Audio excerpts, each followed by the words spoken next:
కర్కాటక రాశి వారికి ఈ ఆంగ్ల సంవత్సరానికి వీడుకోలు పలుకుతూ నూతన ఆంగ్ల సంవత్సరానికి స్వాగతం పలుకుతూ ఒకవైపు రాశిలోనే కుజుడు అష్టమస్థాన శని సంచార స్థితి ఉన్నప్పుడు ఎలాంటి ప్రక్రియ ద్వారా అదృష్టానికి స్వాగతం పలకొచ్చో ఈ వీడియోలో సవివరంగా సంపూర్ణంగా తెలుసుకుందాం.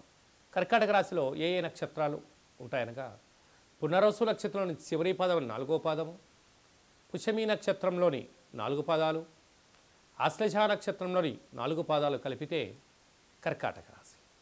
చాలామందికి పుట్టినటువంటి కాల సమయంలో డేటా బర్తులు సక్రమంగా లేని కారణం చేత పేరు యొక్క మొదటి అక్షరాన్ని అనుసరిస్తూ ఆ రాశిని తెలుసుకునే ప్రయత్నం చేద్దాం.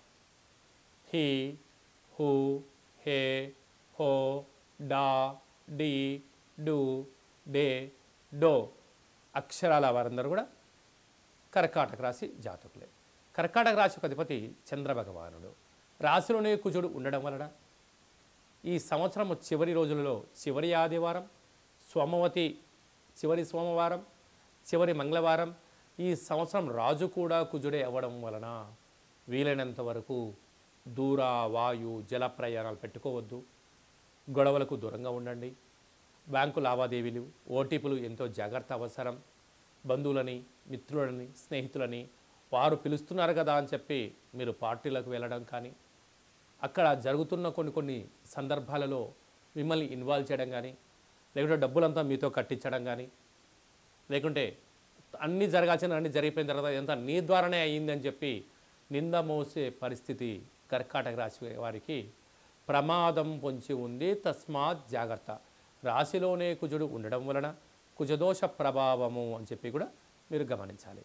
అది కాకుండా తృతీయంలో కేతు సంచార స్థితి ఉండడం వలన మీ క్షేమాన్ని ఎవరైనా చెప్పినట్లయితే వినే ప్రయత్నం చేయండి. అది ధర్మ మార్గం అనిపిస్తే ఆచరించండి. అదే కాకుండా పంచమ స్థానంలో బుధుడు ఉండడం వలన నూతనంగా వివాహమైనటువంటి వారికి పుత్రిక సంతాన యోగము, 6వ స్థానంలో రాహు సంచారం చేయడం వలన వీళ్ళతో ఖర్చులను నివారించే ప్రయత్నం చేయండి.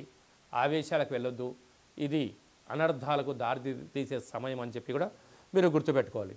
7వ స్థానంలో శుక్రుడు ఉండడం వలన నూతన వస్త్రాలు, క్రయ విక్రయాలు, యోగాన్ని, అదృష్టాన్ని, ఆనందాన్ని మీ సొంతం చేయబోతాయి. అష్టమంలో శని భగవానుడు ఉండడం వలన నీటిలో దూకడాలు కానీ, మితిమీరిన వేగంతో వాహన ప్రయాణాలు కానీ, అప్పులు ఇవ్వడం కానీ, అప్పులు తెచ్చుకోవడం కానీ రెండుటి చేయకపోవడం ఉత్తమోత్తం. భాగ్యస్థానంలో రాహు సంచార స్థితి ఉండడం వలన ప్రేమికులు ఎంతో జాగ్రత్తగా ఉండాలి. భార్యాభర్తలు ఒకరిపైన ఒకరు ప్రేమానురాగం, నమ్మకం అవసరం అని చెప్పి కూడా గుర్తుపెట్టుకోగలగాలి.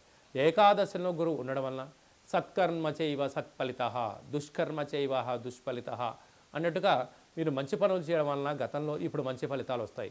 ఇప్పుడు ఏమైనా ఇబ్బంది చేస్తే రాబోయే కాలంలో ఇబ్బందికి గడ్డు కాలం అని చెప్పి గమనించాలి. కనుక ఈ సంవత్సరానికి ఆంగ్ల సంవత్సరానికి వీడుకోలు పలుకుతూ కొత్త సంవత్సరానికి స్వాగతం పలుకుతూ ఒక గ్లాసు బియ్యాన్ని అన్నంగా వండి అందులో ఉప్పు, బెల్లము, పచ్చిమిర్చి వేసి కలిపి ఒక తెల్లటి ఉల్లిపాయను కూడా కట్ చేసి అందులో వేసి కర్పూరం బిళ్ళను పెట్టి వెలిగించి దిష్టి తీసి ప్రవహించే నీటిలో వేయడం వలన లేదా కుక్కలకు ఆహారం పెట్టడం వలన ఈ రాశిలో ఉండబడిన కుజుడు, అష్టమంలో ఉన్న శని దోషము, నరదృష్టి ప్రభావాలను కూడా స్వస్తి పలుకుతూ కొత్త సంవత్సరానికి స్వాగతం పలికినట్లయితే మంచి ఐశ్వర్యం, ఆనందం కర్కాటక రాశి వారి సొంతం. ఏం చేయాలి అనేటువంటి కుదరకపోతే ఈ కిందనే మనం సంప్రదిస్తున్నట్లయితే వీడియో కాల్ ద్వారా మీకు పూజా కార్యక్రమం చేయించి ప్రత్యక్ష ప్రసాదం చూపిస్తూ మీకు ఆనందానికి ఐశ్వర్యానికి స్వాగతం పలకడానికి ఏర్పాట్లు చేయడం జరిగిందని కూడా గమనించాలి.